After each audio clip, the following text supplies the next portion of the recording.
আমি আপনাদের সাথে এসাম জীবন। আজকে ৩টি ৫টি আপনাদের গুরুত্বপূর্ণ জিনিস দেখাবো যেটা আপনারা দেখলে অবাক হবেন। সেটা ইমো থেকে। আমি এখন ইমো অ্যাপসে ঢুকে গিয়েছি। ঢোকার পরে আমি একটি গ্রুপে যাচ্ছি। সেটা মাই ফ্রেন্ড, যেটা গ্রুপ আইডি নাম্বার 1 2 3 4। আমি মাই ফ্রেন্ডে চলে যাচ্ছি। দেখেন আমি মাই ফ্রেন্ডে চলে এসেছি।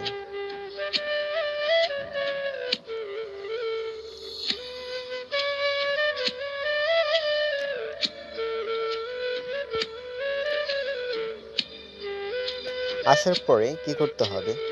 আজকে কিছু মানুষের সাথে আপনাদেরকে পরিচয় করে দেব। আসলে তারা কেমন মানুষ ছিল। আর সেটা আপনারা আসলে বাস্তব শুনতে পারবেন আজকে। সেটা আমি ৩টি ডট চিহ্ন আছে, এখানে ক্লিক করলাম। ক্লিক করার পরে ওখানে চলে গেলাম। যাওয়ার পর আপনারা দেখতে পারবেন 1 2 3 4, এটা গ্রুপ আইডি। সেটা তারা ছিল আগে আর অফিসিয়াল ভাবে কাজ করতো।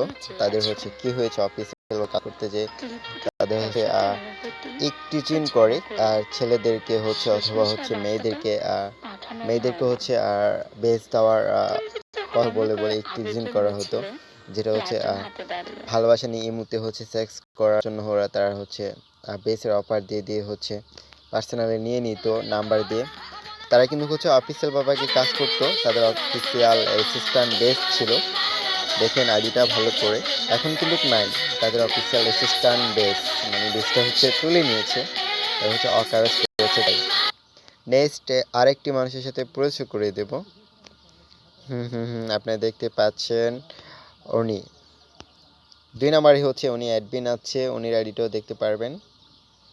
একটু ওয়াইড জাস্ট তার আইডিতে ঢুকে গিয়েছি। উনি একজন কিন্তু ইমো অফিসিয়াল অ্যাসিস্ট্যান্ট ছিল।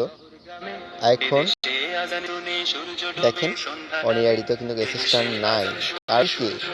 তার কি অকারেজ করেছে? পাবলিকের সাথে কি নোংরামি করছে? ইমো টিম আর ইমো অফিসিয়াল, প্লিজ এমন একজনকে অ্যাসিস্ট্যান্ট করবেন যে সম্মানের যোগ্য। যে সম্মানের যোগ্য হতে পারবে তাকে অ্যাসিস্ট্যান্ট দিবেন। বিনা কাজে কেউ কি কখনো অ্যাসিস্ট্যান্ট দিবেন না। মেয়েদের ইকটিজিন করার জন্য অ্যাসিস্ট্যান্ট দিবেন না। আরেক কথা,